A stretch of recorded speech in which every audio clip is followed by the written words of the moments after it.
अस्सलाम वालेकुम क्लास। आज के लेक्चर में हम कॉन्ग्रुएंस रिलेशन पढ़ेंगे कि सेट ऑफ इंटीजर्स पे हम कॉन्ग्रुएंस कैसे डिफाइन करते हैं। अगर हमारे पास कोई भी दो इंटीजर्स ए और बी हों तो हम कहते हैं ए और बी कॉन्ग्रुएंट हैं under a modulo M. M क्या है? वो एक फिक्स्ड पॉजिटिव इंटीजर है। If M divides A minus B, हम कहते हैं कि ए एंड बी जो है वो कॉन्ग्रुएंट है under modulo M if m divides difference of a and b, यानी m divides a minus B. अगर इसको इस तरह से भी हम कह सकते हैं, अगर m जो है वो a माइनस बी को डिवाइड कर रहा है तो इसका क्या मतलब है डिविजिबिलिटी की डेफिनेशन से कि a minus B is equals to M K for some k। किसी के इंटीजर से मल्टीप्लाई करेंगे m को तो हमारे पास a माइनस बी आ जाएगा, और b को उस साइड पर लेके a is equals to b plus M के। Symbolically it is written as a is congruent to b mod m। Symbolically हम इसको ऐसे डिनोट करते हैं। और अगर m जो है दो इंटीजर्स के डिफरेंस को डिवाइड नहीं कर रहा तो हम कहते हैं कि वो दो इंटीजर्स इनकॉन्ग्रुएंट हैं अंडर मॉड m, और इसको हम यूँ लिख लेते हैं a is incongruent to b mod m। अब नेक्स्ट हम कॉन्ग्रुएंस को इस तरीके से भी इंटरप्रेट कर सकते हैं कि एक integer a is congruent to an integer b under mod m। कब? अगर m को हम a से डिवाइड करें तो हमारे पास रिमाइंडर b आ जाए। When a is divided by m the remainder is b। इसे हम डिवीजन एल्गोरिथम से देख सकते हैं। कैसे? इक्वेशन 1 हम लोगों ने कॉन्ग्रुएंस की डेफिनेशन से डिराइव की थी कि a is equals to b plus M K. इसको हम अगर एम के को पहले लिखते हैं b को बाद में लिखें तो ऐसे भी लिख सकते हैं a is equals to M K plus b।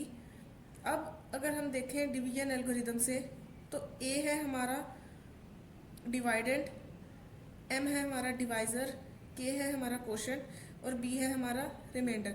यानी जब हम m को a को m से डिवाइड करें तो हमारे पास रिमाइंडर b आ रहा है, और यही हमें कॉन्ग्रुएंस भी बता रही है कि जब a को हम m से डिवाइड करें तो हमारा रिमाइंडर b आता है। अब नेक्स्ट हम एग्जांपल की हेल्प से देखते हैं। हमने m कोई फिक्स्ड इंटीजर 7 रख लिया, a है हमारा 3 और b है हमारा 24। तो 3 is congruent to 24 under mod 7। क्यों? क्योंकि 7 डिवाइड्स 3 माइनस 24। 7 डिवाइड्स 3 माइनस 24, क्योंकि 3 माइनस 24 किसके इक्वल था? वो था माइनस 21। और 7 माइनस 21 को डिवाइड करते हैं क्योंकि हम माइनस 21 को लिख सकते हैं माइनस 3 टाइम्स 7। इसी तरह minus 23 is congruent to 5 under mod 7, क्योंकि 7 divides minus 23 minus 5। Minus 23 minus 5 is equals to minus 28, और माइनस 28 को हम लिख सकते हैं माइनस 4 टाइम्स 7। इसी तरह अगर हम m को 8 रख लेते हैं तो 10 is congruent to 2 under mod 8, क्योंकि 10 minus 2 is equals to 8 and 8 divides 8। Similarly, 15 is congruent to 31 mod 8. 15 minus 31 is equals to minus 16 and 8 divides minus 16. Therefore, we can say 15 is congruent to 31 mod 8.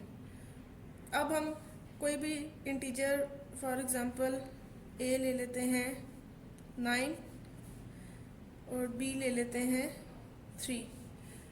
तो 9 minus 3 क्या आता है? 5, और 8 जो है वो 5 को डिवाइड नहीं करता।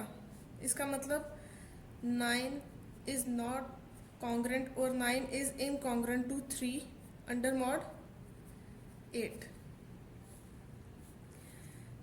इसके बाद another way of saying a is congruent to b mod m is, अब एक तो हमने देखा था कि a is congruent to b mod m कब? अगर m जो है वो a और b के डिफरेंस को डिवाइड करता है। फिर हमने रिमार्क में देखा कि a is congruent to b mod m कब? अगर हम a को m से डिवाइड करें तो हमारे पास रिमाइंडर b आ जाए।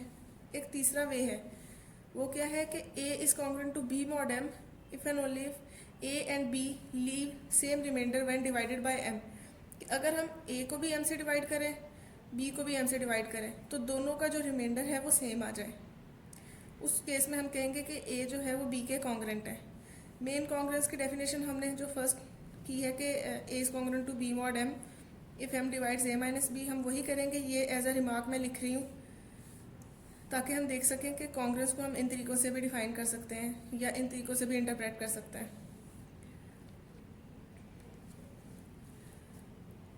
आगे नोट है, for each integer A and B, हम कोई भी इंटीजर ए और बी ले लेते हैं, A is congruent to B mod 1। कोई भी दो इंटीजर अंडर मॉड 1 जो है हमेशा कॉन्ग्रुएंट होंगे। अगर ए 5 ले लें, बी 9 ले लें, तो 5 is always congruent to 9 under mod 1। क्यों? क्योंकि 1 जो है वो हर इंटीजर को डिवाइड करता है। हमने डिविजिबिलिटी की जब प्रॉपर्टीज़ देखी थी तो हमने देखा था 1 divides a for all integers a. तो अब उनका डिफरेंस, जो मर्जी हम ए और बी ले लें, उनका डिफरेंस कोई इंटीजर आएगा, और हमें पता है कि 1 जो है हर इंटीजर को डिवाइड करता है, तो इसका मतलब हर दो इंटीजर्स अंडर मॉड 1 कॉन्ग्रुएंट होंगे। Since 1 divides every integer, so 1 divides their difference a minus b. Second है, if m is equal to 0। अब अगर m जो है वो हम 0 ले लेते हैं तो क्या होगा? तो क्या हम कोई भी दो इंटीजर्स अंडर मॉडुलो 0 ले सकते हैं? इसके बारे में आप सोचें और मुझे आप लोगों ने बताना है कि अगर हमारे पास फिक्स्ड इंटीजर 0 हो और कोई भी दो इंटीजर a और b हो, तो क्या a और b कॉन्ग्रुएंट होते हैं अंडर मॉड 0? अगर होते हैं तो a और b की क्या वैल्यू होगी? या a और b इनकॉन्ग्रुएंट होते हैं अंडर मॉड 0? a और b कोई भी आर्बिट्रेरी इंटीजर है। इसके बारे में आप सोचें कि अगर हम m की वैल्यू 0 ले लें तो हमारे पास क्या रिजल्ट होगा। जैसे 1 के केस में तो हर दो इंटीजर्स कॉन्ग्रुएंट होते हैं, 0 के केस में हमारे पास क्या रिजल्ट होता है। उसके बाद बेसिक प्रॉपर्टीज़ हैं कॉन्ग्रुएंस की, उनको थ्योरम का नाम दे दिया theorem 1। Let A B C and D be integer, A B C D हमने कोई इंटीजर्स ले लिए हैं। देन फर्स्ट प्रॉपर्टी है a is congruent to a mod m. हर इंटीजर ए अपने साथ कॉन्ग्रुएंट होता है अंडर मॉडुलो एम। एम कोई भी फिक्स इंटीजर है, हर इंटीजर अपने साथ कॉन्ग्रुएंट होता है। क्यों? क्योंकि ए कॉन्ग्रुएंट होगा ए के कब? अगर एम जो है वो ए माइनस ए को डिवाइड करेगा। अब ए माइनस ए किसके इक्वल है? A minus a is equals to 0। और डिविजिबिलिटी की प्रॉपर्टी है कि हर इंटीजर जो ए होता है, या अब हम यहाँ m ले रहे हैं, हर इंटीजर m जो है वो 0 को डिवाइड करता है। ठीक है, तो a माइनस ए भी 0 आ गया, इसका मतलब m जो है वो 0 को डिवाइड कर रहा है। So a is congruent to a mod m for all a, हर इंटीजर a के लिए। सेकेंड फर्स्ट प्रॉपर्टी का सेकेंड पार्ट है, if m divides a then a is congruent to 0 mod m। अगर जो मॉडुलो में फिक्स इंटीजर m है वो a को डिवाइड करता है, तो उस केस में a जो है वो 0 के कॉन्ग्रुएंट होगा ऑलवेज, क्योंकि m a को डिवाइड कर रहा है। इसका मतलब m लीव्स रिमाइंडर 0। रिमाइंडर क्या हो जाएगा? रिमाइंडर 0 हो जाएगा, क्योंकि m a को डिवाइड कर रहा है।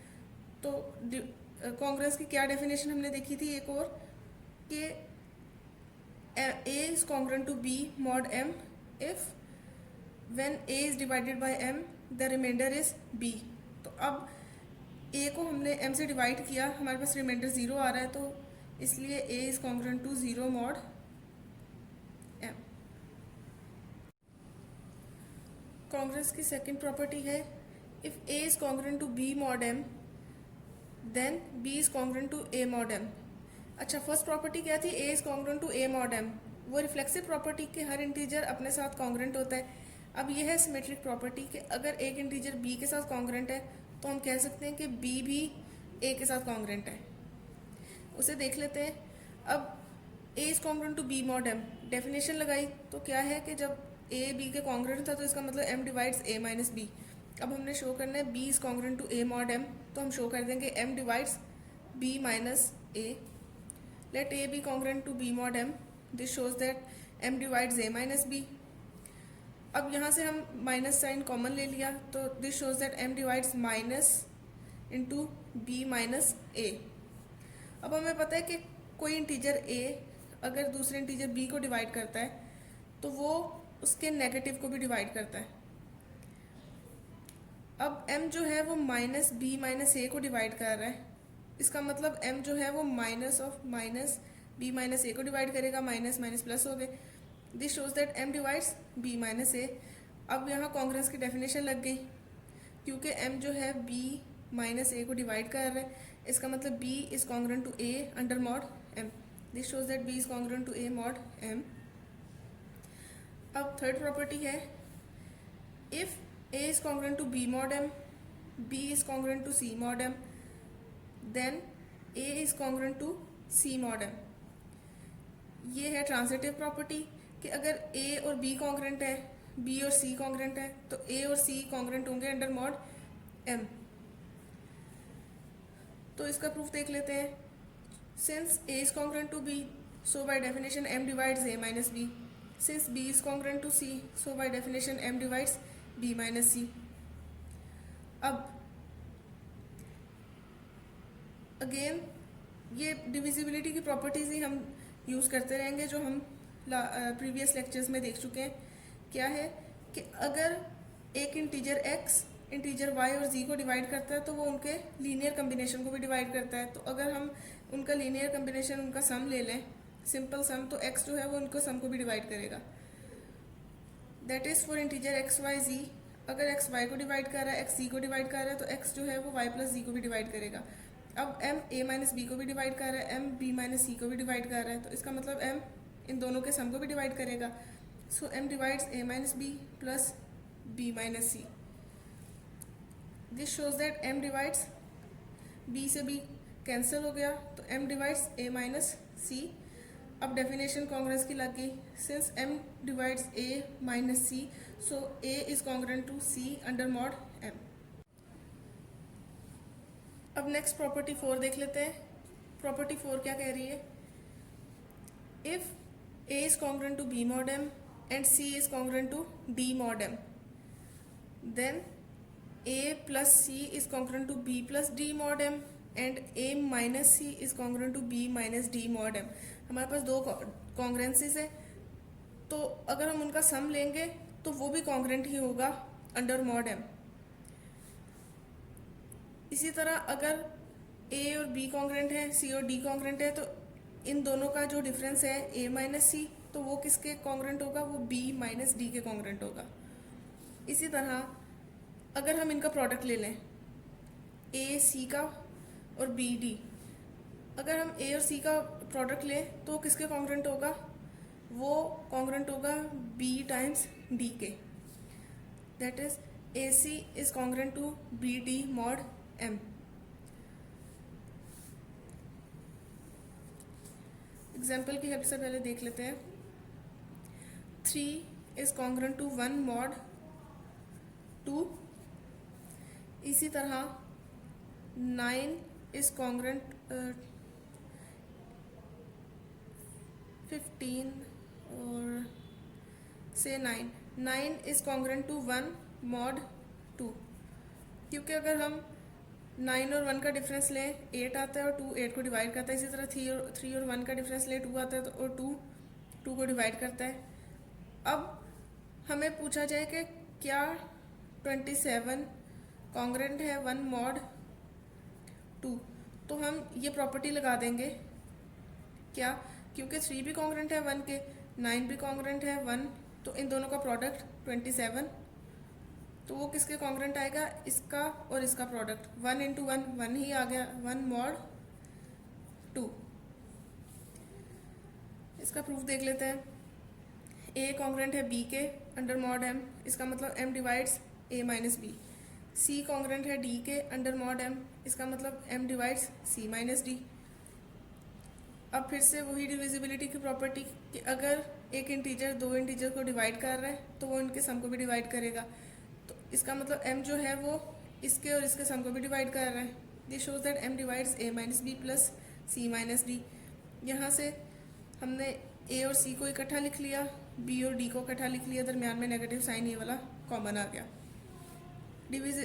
क्या यहाँ से हम कॉन्ग्रेंस की डेफिनेशन लगाई और हमारे पास क्या आ गया, a plus c is congruent to b plus d mod m। Similarly आप लोग प्रूव करेंगे कि a minus c is congruent to b minus d mod m, और दूसरा AC is congruent to BD mod m।